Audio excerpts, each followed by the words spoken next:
Hi everyone, Mike here from the Fearless Entrepreneur Podcast. In this week's episode, we will be discussing Small Business Administration Loans, or SBAs, what they are, how they work, and how to apply for one. So let's get cracking.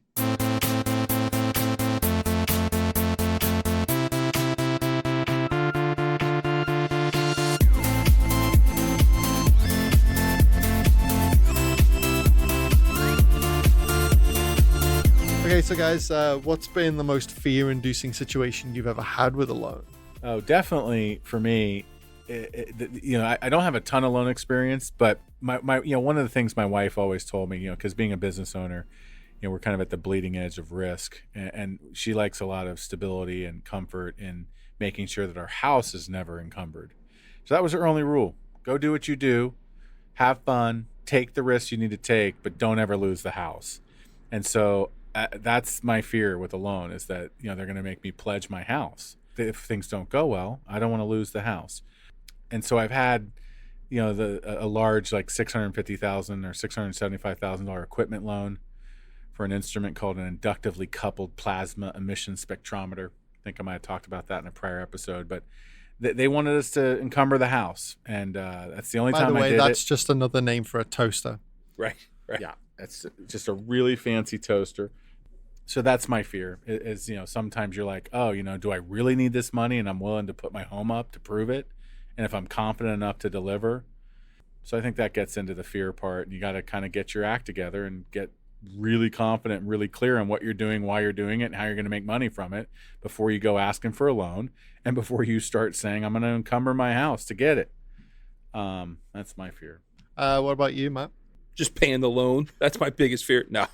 No, that's part of it. No, always worrying about, making sure you got enough money to cover your debts. But no, I think in this particular case, I actually did get an SBA loan to buy out my partners just this past year. So I think the fear part of it for me was in the preparation of my business and financial documents, pulling this stuff all together.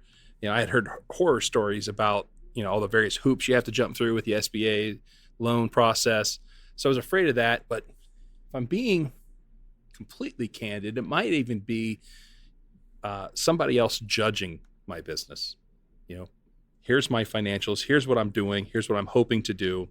Love me, that validation. So that's pretty fearful. Well, I kind of feel like the odd one out here today because I've not actually needed to borrow money for my business yet. Obviously do credit cards for business reasons, but actual loans I haven't taken. So, you might remember from episode 1, I said that I started out with very little or needed very little, and then bootstrapped the whole thing. So this is going to be kind of interesting for me to learn kind of how both of you bolstered your businesses with outside capital. Even like I know Matt Byrne, you said that you have limited experience with loans, but I know you've had business partners in the past. Well, welcome to episode 8, everyone, of the Fearless Entrepreneur Podcast. This week, we're talking about SBA loans and how they can be applied to your business to help propel your company forward. I'm your host, Michael Lunt, and with me is Matt Adams and Matthew Byrne. We're business owners here in Ohio who come from different business backgrounds, but also have a common goal in helping others to understand more about the world of small business. If you have a small team or you are a solopreneur, then this podcast is definitely for you. Now, I know, Matt, you've gone down the path of an SBA loan before when you bought out your partners with .the Creative. So I absolutely want to talk to you about how that process was. But first, Matthew, I want you to be able to tell the listeners exactly what an SBA loan is. Thank you for using the word exactly. That puts the pressure at an all-time high. If you want to know exactly, call the Small Business Administration. Now, an SBA loan, kind of ironically, an SBA loan is not actually a loan from the SBA at all. Bet you didn't know that. Most people. An SBA loan is a loan from your local bank that is guaranteed, or the SBA participates in the management of that risk. So the SBA doesn't actually make the loan. It empowers banks. So typically, and this could be slightly dated, but I know in my day you had to get declined for 2 conventional types of financing. You had to go to your bank and get declined for the regular financing, and then the SBA would consider your application. And if approved, then, like I said, they would kind of absorb a lot of the risk associated with the loan, and that kind of made it a lot easier and less risky for banks to loan money to startups and riskier ventures. And you can get a host of different types of loans. You can get stuff for, like, seasonal line of credit if you're a contractor or landscaper or have a very seasonal business. You can kind of get loans to help you finance that, or a line of credit to maybe execute a contract that you might have been awarded, or an asset. Like in my case, we got a piece of a scientific instrumentation that was super expensive. So capital equipment and the asset type stuff is really easy to finance because the asset itself is collateral. Right, we talked about putting our houses as collateral. Yeah. Now, Matt Adams, you said you got your line of credit to buy out your business partners. I'll be honest, I didn't know that was even a qualifying event. That was even possible. Tell me a little bit more about how you structured that loan, or maybe that's how the proceeds were directed, but some of the other things you did to get your loan. I mean, give me a little bit more insight about how that. Yeah, that was part of it. Buying out the partners, but then also getting some more equipment was one of the other attributes to it. Yeah, I mean, so I was about 8 years in on the business. I was ready to take the business on 100% myself. Wanted to get my partners paid back for their investment and then some. Much like your spouse said, we didn't want to put the house up. We had just taken out a line of credit on our current home, and which actually proved to be a great little tip moving forward. We can talk about that in a moment. I knew I had spoken with my representative from my bank about an idea that I had, and his thought was directing me towards the SBA backed loan through my bank. So that was how this came about for us. And I think the requirement was like 3 years of business financials and a business plan. I ended up, overshooting that. I did 5 years. And way more information than I actually needed. Pulled all these documents together, went in, spoke to this, went through the whole process, and it is an exhaustive process. It felt like it took longer than it actually did. The whole start to finish was about 45 days. Oh, that's not long at all. It's really not, but I've heard stories of people taking 6 months to get this. Oh, So wow. I don't know if it was a matter of us being overly prepared. I don't think it was, because this is a pretty large bank that has, they got a, rubber stamp from the SBA because their program, they do their due diligence so well. Where it actually slowed down for us was in the sending and receiving documents with the various people at the organization. If I could have just spoken directly with the underwriter, I think we probably could have got the whole thing taken care of in just a matter of a few days. But there are just so many people involved in the process where you're sending a file over. Well, no, I don't need this. I need this slight variation document, da da da da da da. But I didn't have to put anything up. There was no collateral from my standpoint, so that was nice. Now we had plenty of history of sales that supported the amount of money that I was going to borrow. I didn't borrow anywhere near the cap, which I think the cap amount, Matt Byrne, correct me if I'm wrong on this, or anyone else, I think it's $4 million is how much you can borrow against on the SBA. So it's $5 million actually, or 75% of the loan value, whichever is less. And if you're going to have a loan that's less than $150,000, you have to, the guarantee is 85% of the total loan amount. And then, there's also some micro loan programs that are a little bit more streamlined that you can get into, and those are up to $35,000, and those can be used for things like machinery and inventory, supplies, and working capital, things of that nature. But they cannot be used to pay existing debts. Yeah, and we were definitely south of 200,000, so we weren't, at their top priority. We learned a lot in that process, and it was, it's been fantastic. Hopefully, we'll be paying this thing off sooner than later. But I definitely think it's a worth a look if you're in a position where you have to, maybe you need to assemble a team quicker. You need to pull on some equipment so that you can take on a job. Well, this process seems like it's relatively doable, but I would wager that not a lot of people even know it exists. Their first thought when they want a business loan is to go to maybe their bank that they have their personal account with, their business account with, and just kind of start knocking on doors there. Banks want to support you. I mean, your bank will, they'll guide you down the right path. Whether it doesn't matter what bank, they're there to help you out, and they want to lend you money. Well, like, what about like for the small business owners though that are looking now to do SBAs? Because maybe they've heard this topic now being mentioned on our podcast. Like, what would you say is the biggest benefit for going with an SBA over just a conventional loan with the bank? I think it's simple in my mind, and this is just my understanding. It's the bank wants to lend you money, but your risk profile doesn't really lend itself to make that possible.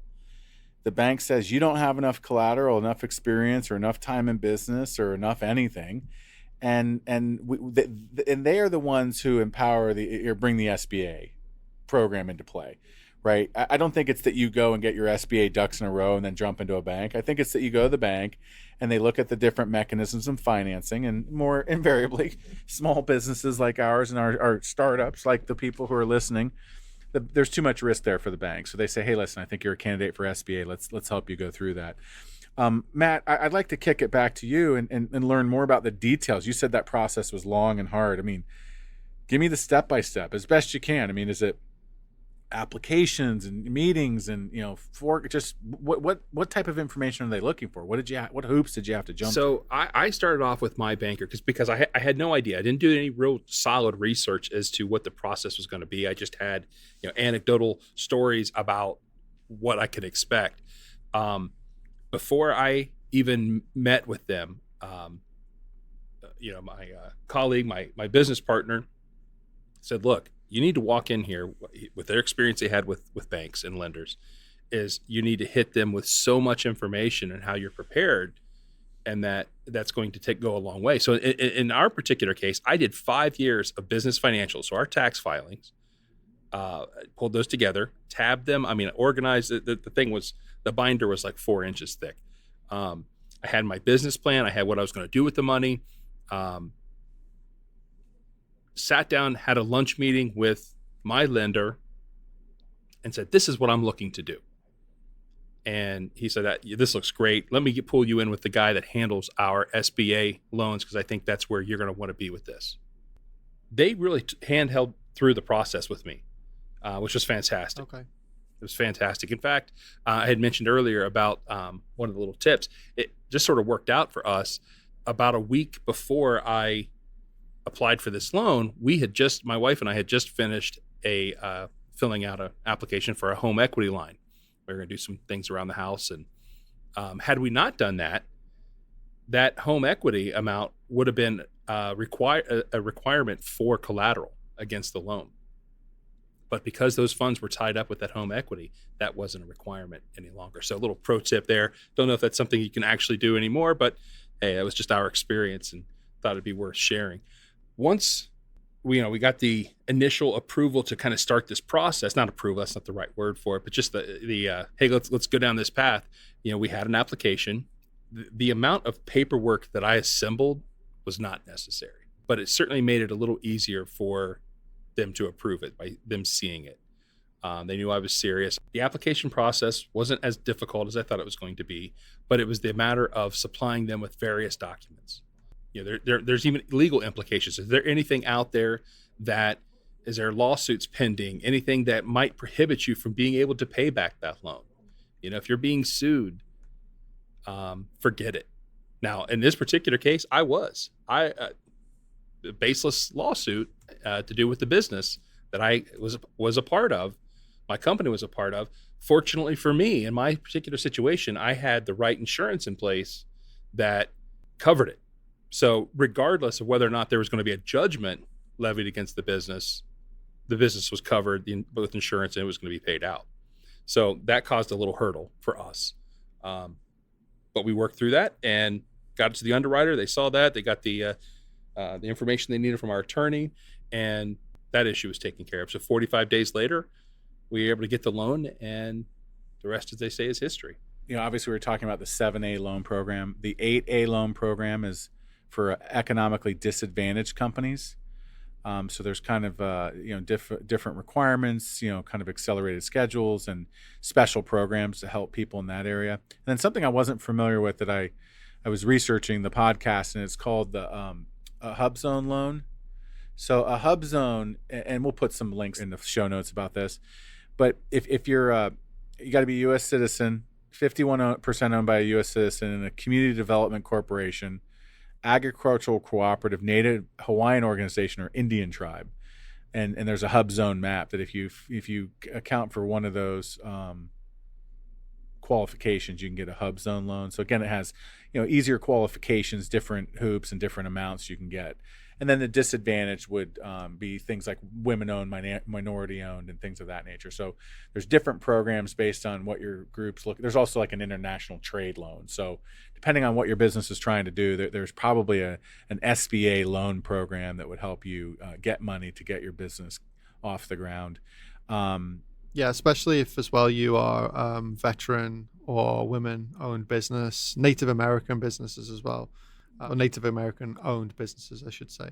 They have programs for those as well, which I know, Matt, you've said as well. It's like, it might not necessarily guarantee you, but it will probably open up a few extra doors for you as well. So especially if you are a women-owned business or Native American business or a veteran-owned business in today's world, like definitely give the SBA website a look. It's sba.gov.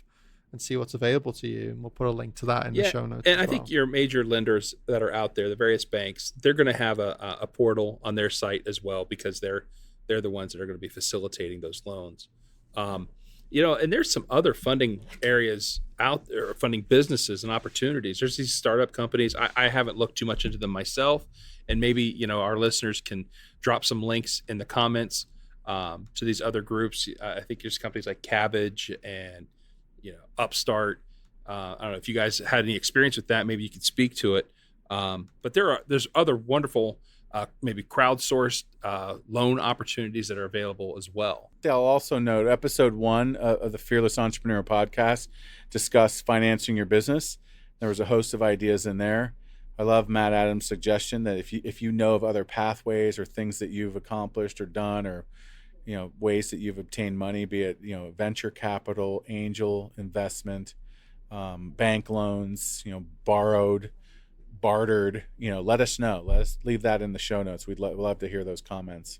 But I would also say as well that loans are not always necessary. Like, you don't necessarily need a loan to start a business. It can help, especially if you were in Matt Burns' case where you needed some specialist equipment, or in Matt Adams' case where you wanted to buy out your partners. But in my case, I started my business with no loan at all. It just really is circumstantial. It comes down to what works for you. But do your due diligence, do your research, and figure out what would work for your circumstances, And when you start talking about scale and growth, and depending on the type of business that you're in, you need a relationship with a banker. You're going to need funds at some point. You may not be there yet. Maybe you can bankroll it yourself. That's wonderful. But, there's things, you should consider leveraging. So get a relationship with a banker so that you can run these questions by. And I think you're certainly going to be better off for that. When I had a chemical and engineering laboratory, and we got into the business of consulting other companies on building their own chemical laboratory, to test, different chemicals. And I remember one of our clients got an SBA loan to pay us to build this laboratory. I think it was, our part of it was $80,000. I think they got a couple $100,000 in loans, but our fee was $80,000. But I say that because it's also an interesting concept if you think about helping your customers finance doing business with you. Getting some expertise on the small business loan process, either for yourself or to help empower your customers to buy your product or service, might be an interesting exercise. So notes for me are, there's a lot of different things you can get loans for. What I found is that I do have an employee benefits firm now, consulting company, HR consulting and employee benefits, and that's I don't buy equipment. Banks love assets. You want to buy a factory, there'll be banks lining up. for the right candidate, that there'll be lots of banks. You want to buy a warehouse full of inventory, or a building, or a forklift, you can get lots of people to help you finance that stuff. That's easy. You want money to hire people, or to get working capital, or to build a marketing system. A lot harder to get loans in that area. And the SBA, to my surprise, has a lot of programs where they will fund and finance those, fulfillment of a contract. That contract is collateral. That was kind of interesting to me. So that's one thing, a takeaway. And that the disadvantaged programs and the hub zone programs are even more aggressive and easier pathways for those people in those categories to get access to loans. Minorities, women, veterans owned, a Native American, and hub zone qualified people can get special loans in that area. So that's a good takeaway. Big takeaway here for me is make sure you got your 3 years of financial history in a digital format that you can email at the ready. Don't make the SBA folks or the bank folks wait on you to receive stuff. They ask for it, send it, boom, got it at the ready, send it. Yeah, and I think for me, one major thing is that the term SBA loan is not technically a loan. It's a set of parameters that kind of dictate how the bank can loan you money, and that protects the bank and protects the small business lender as well. It's nice to know that there are loans out there that can help small businesses, and if things don't work out, that there is a little bit of a safety net. I wouldn't say that you should rely on the safety net. I would say that, you need to be responsible for any money that you do take out. I also like what Matt Byrne was saying about how taking a loan out to pay wages is more difficult because, they're not assets and things that are going to help you with growth. I mean, you watch any kind of business growth TV show, such as The Profit on CNBC, that guy Marcus Lemonis will never give you money if it's just to increase your salary.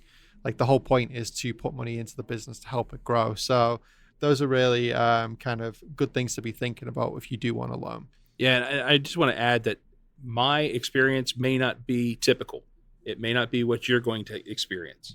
So just take that with a grain of salt, learn from my experience, but definitely talk with your lender, create a relationship. If you don't know who the executive at your local branch is, go in there and introduce yourself, talk to them. They will have tons of programs. They want to lend you money. Just be careful and not overextend yourself. Well, it's all good stuff, and I really appreciate you guys kind of deep diving into your past about like how things went for you, and I'm sure our listeners will appreciate some of that insight. So guys, remember, this podcast is available on Apple, Google Play, Spotify, and iHeartRadio, or wherever else you get your podcasts. We encourage you to subscribe so that you can get access to the latest episodes as they're released, and don't forget to give us a review. A 5-star would really help us out to reach more entrepreneurs just like you. And I'd like to add that if you do have a topic you would like us to discuss, please post a comment in one of the many places where you can post comments. Hey, don't forget, you can follow us on Facebook at The Fearless Entrepreneur Podcast, and also read more about each of us on our website at thefearlessentrepreneur.podcast.com. So that's all from us this week, guys. So until next time, #stay fearless.